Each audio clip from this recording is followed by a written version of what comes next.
Sister sits on the steps, cigarette rests on fingertips, takes a sip of slow death, deftly through her lips she blows a kiss, which I can only resist in vain. She got the gift of gravity, pulling to ask her name. She says Sagaba.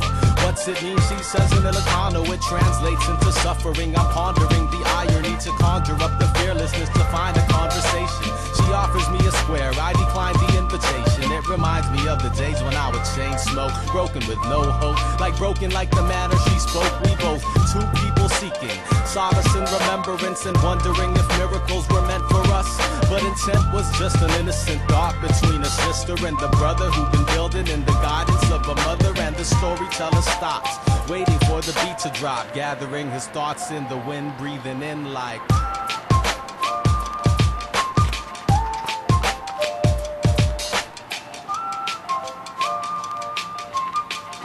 Hehehe